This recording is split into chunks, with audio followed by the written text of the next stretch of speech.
The Wes Penre Papers. A Journey Through the Multiverse. The First Level of Learning. wespenre.com. Present and Future Challenges, PFC, Section. PFC Paper Number 5, Present and Future Earth Changes and Their True Causes Part 2. 4. Monoliths in Space. Was Arthur C. Clarke right? All science fiction fans are familiar with the late author, Arthur C. Clarke, 1917 to 2008. This man, with no doubt, was an insider who knew much more about what's going on between heaven and earth than he was letting us know. This shouldn't come as a surprise anymore, because as I have mentioned before, fantasy and science fiction writers who are being published by the big publishers are insiders who know what is going on a level which the average people don't.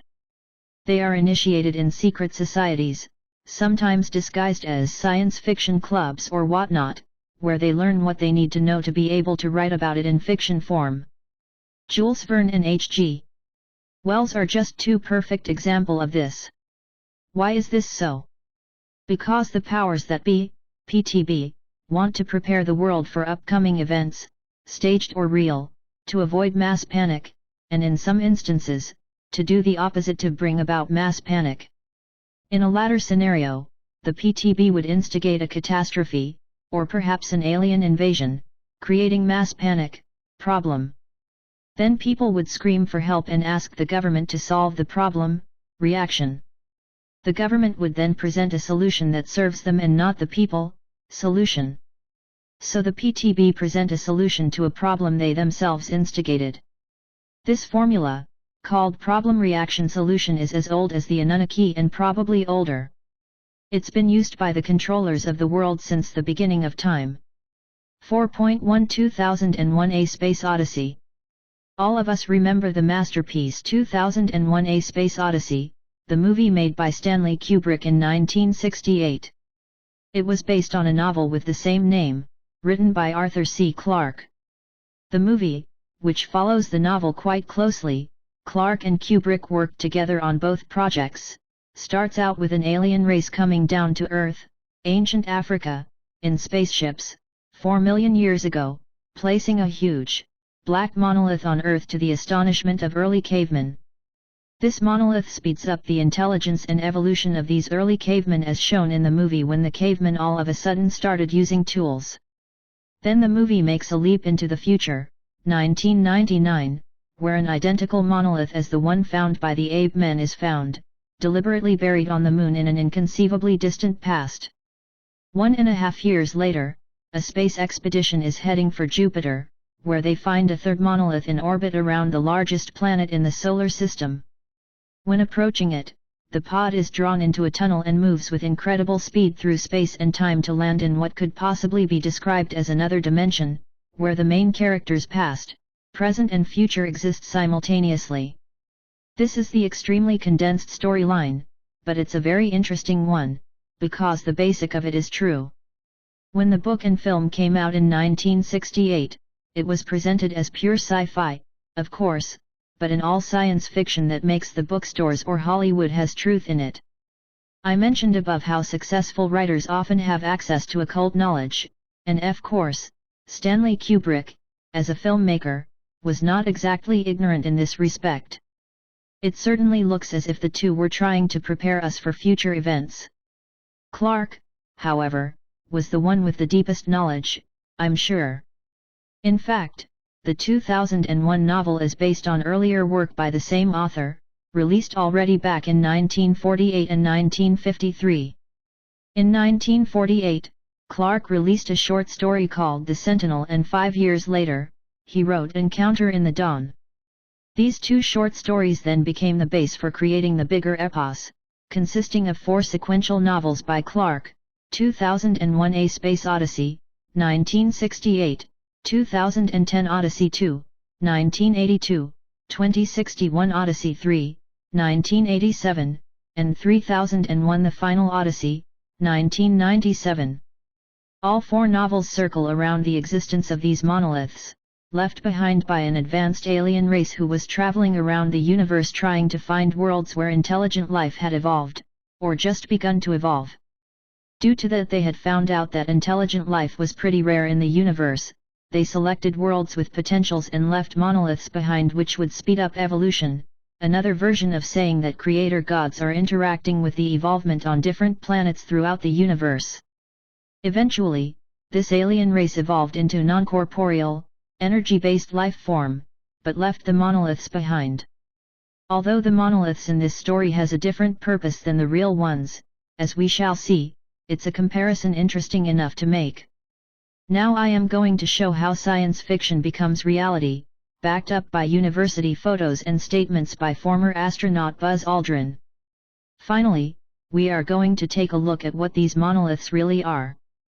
4.2 Revealing photos from leading university, and videotaped monolith statement from famous former NASA astronaut. In an article in the British newspaper, The Telegraph, on August 6, 2009, titled, Mars Monolith Fuels Theories of Alien Life. It's revealed that scientists at the University of Arizona captured an image from a powerful camera on board an orbiting satellite, where an object looking strikingly similar to Kubrick's monolith in the film was showing up. Although the university has no problem verifying that the image is actually a real Mars photo, they discard the idea that it could be a monolith made by intelligent beings. In the article, they are quick to bring up that sci-fi fans are drawing a parallel between the real photo and the monolith in the movie. In normal fashion, the university is trying to debunk any such link. Professor Alfred McEwen at the university says to The Telegraph, layering from rock deposition combined with tectonic fractures creates right-angle planes of weakness such that rectangular blocks tend to weather out and separate from the bedrock. It is not that unusual. There are lots of rectangular structures on Mars. It is striking when you see one that is isolated, but they are common. One has to have a wild imagination to think that the university image is a natural phenomenon. Sorry, Professor McEwen, but I think that you are the one writing science fiction more so than A.C. Clarke. Moreover, just to make sure no conspiracy theorist will make a good point, the newspaper article is also mentioning Buzz Aldrin, the veteran astronaut, going live on C-SPAN, telling the audience that there is a monolith on one of Mars' moons, Phobos. They are explaining it by saying it was a fundraiser to be pumped into space exploration. Interestingly enough, in the tradition of professional debunkers, the newspaper doesn't say Aldrin is wrong, they just say that it was a fundraiser. Very clever. Here is the video and a link to my own blog posting on the subject, so you can hear Mr. Aldrin in his own words. Buzz Aldrin has been on air before, talking about UFOs and aliens. Quite recently, he went on air talking about the UFO they saw on their trip to the moon with Apollo 11 in 1969. This is real footage and the commentary made by a senior scientist. Furthermore, we get to hear real conversation between Houston and the Apollo ship. Aldrin is trying to tell us something, and he is not alone. It's well known that he used to suffer from depression and alcoholism, however, seeming to be sober these days. But he is pretty sober in both these interviews, and I have no doubts he's speaking the truth, although it's just a tiny part of what he really knows. 4.3 Reports on monoliths in space. Dr. Richard Boylan, http://drboylan.com, is a UFO researcher, who is working on having the government disclose the UFO phenomenon and that the aliens are already here, ready to work with us to become galactic citizens. He has a lot of followers, just like Dr. Stephen Greer, who started the Disclosure Project back in 2001, http://disclosureproject.org. Like I've said in an early paper, I have some problems with that they are both accepting all aliens, no matter who they are, where they come from, and what their motives may be. They more or less say we should welcome them all with open arms, claiming that they all have our best interest in mind. This, of course, is not true, as they all have collective and individual imperatives, just like us.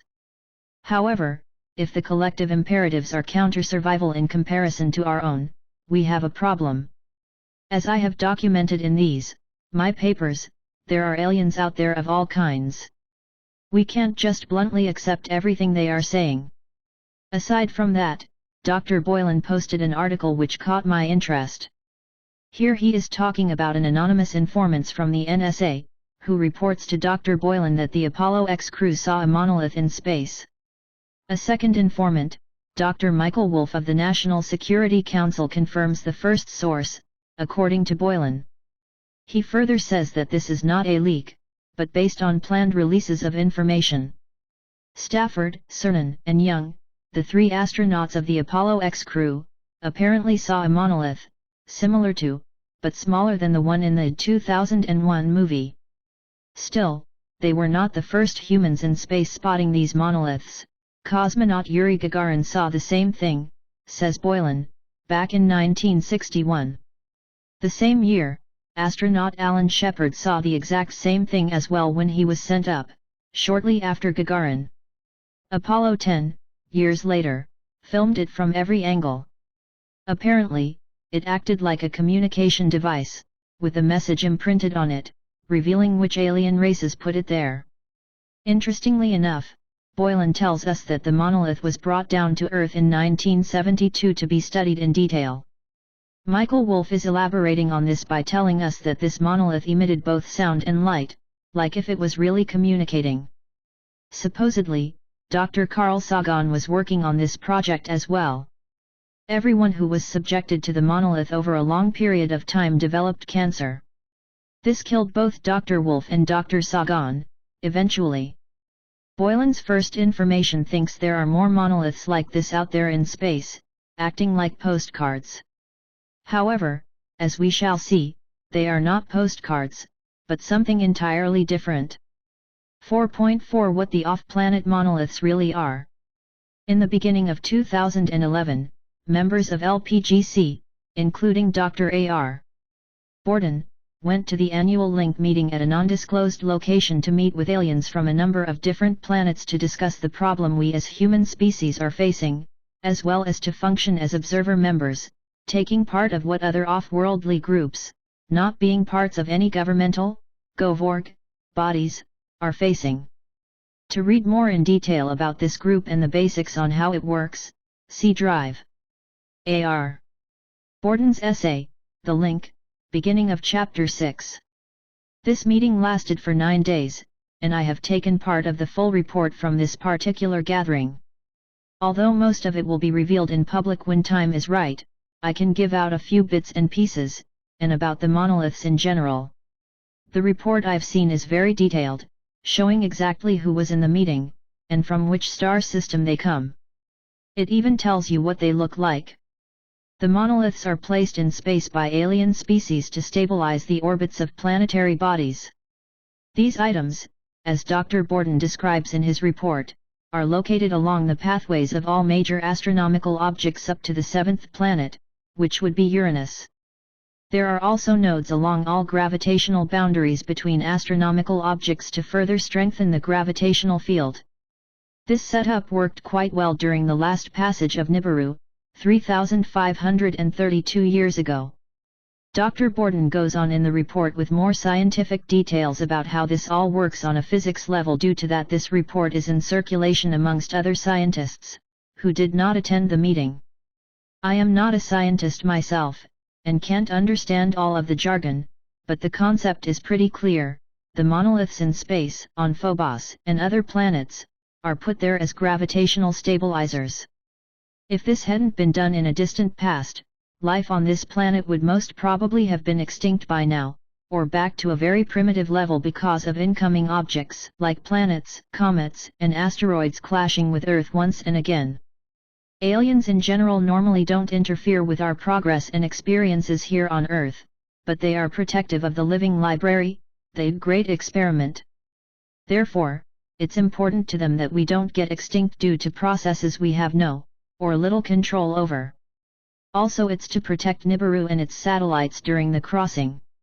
LPGC and certain alien races are currently working on solving the problem with the next passage of Nibiru to try and make it as smooth as it's possible. This time around, like I said earlier, is a tough one, and not easy even for the more advanced alien races to deal with. Nibiru is sometimes called the Destroyer, and this time it looks like it certainly deserves its nickname. 5.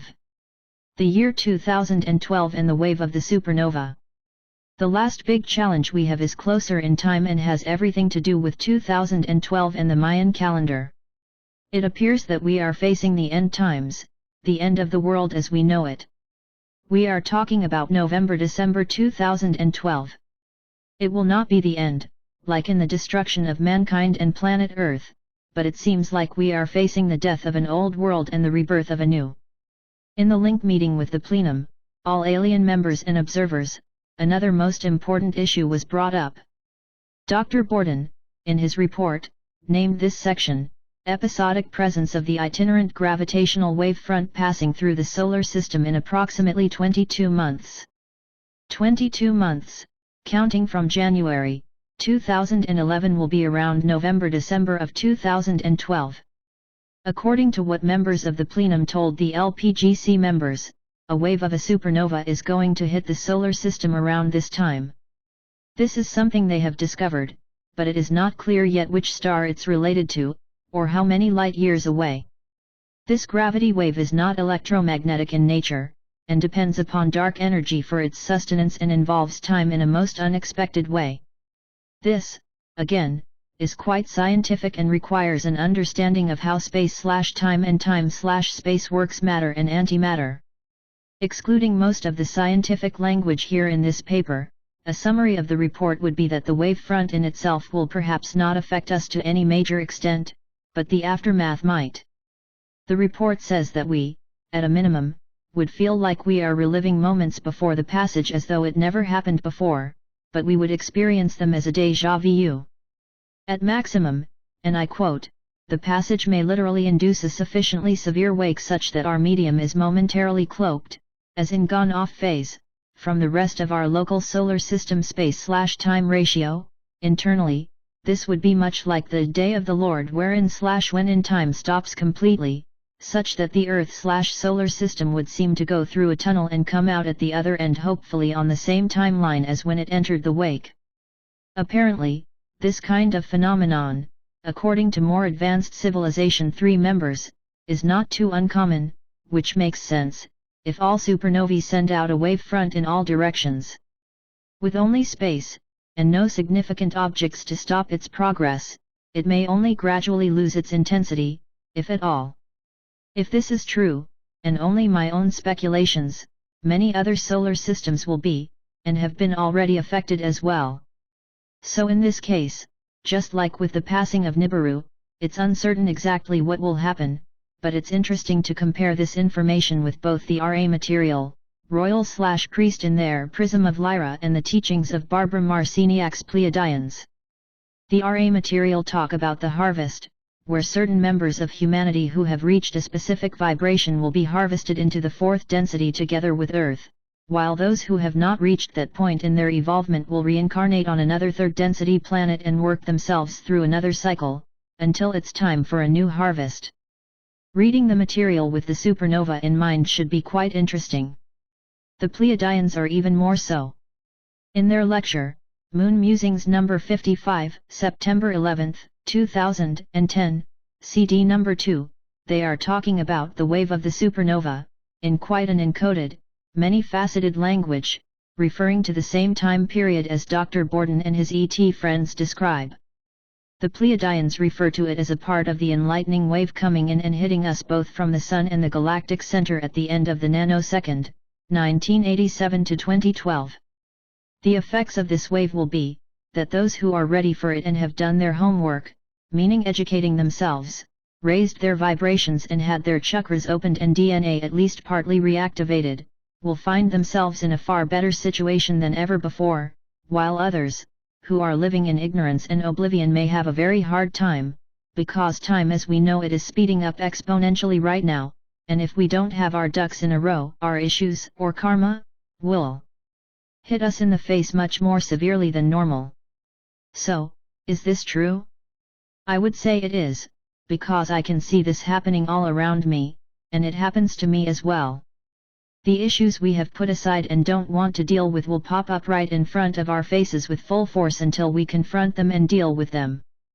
The key to survival, because many will go insane and die, according to the Pleiadians, is to be able to keep our higher vibrations in spite of the chaos around us, and be an example for others, and just by being us, we help increasing the vibration on those in our environment. Then, in the prisms of Lyra, Royal and Priest are telling us, like I explained in a previous paper, that the stars/suns in this universe are the founders in one of their many forms, and I would suggest that when a star is exploding into a supernova, the founder is basically separating itself into smaller pieces of self and spreads its awareness over cosmos, perhaps with the intention to take other forms. And on this divine wave, many layers of information are carried. So, the wave of the supernova may be a mixed bag. Whatever will happen, it's going to be the end of the time we live in, and the beginning of a new. Personally, I look forward to it.